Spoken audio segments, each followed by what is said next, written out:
Éanlaith Maidin an Dr. Pádraig Ó Duinnín. Éistigigh Maidin go héireach le cantain Éanlaithe mhara na críoba.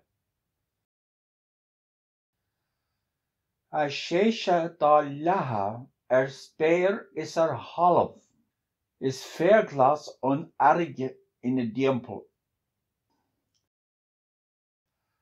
An spideog bhronn dearg an seog riachtanach is an smólach ina nace go híomhann.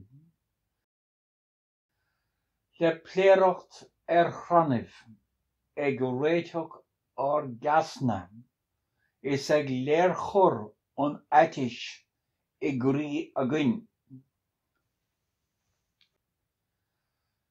Éanlaith Maidin an Dr. Pádraig Ó Duinnín. Éistigigh Maidin go héireach le cantain Éanlaithe mhara na críoba.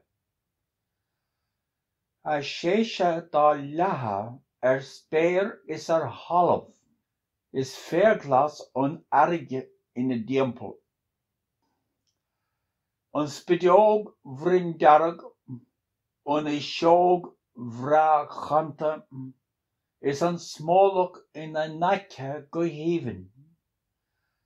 Le pléireacht chranamh ag réiteach ar gasna is ag léirchor an aitis I gcrí againn.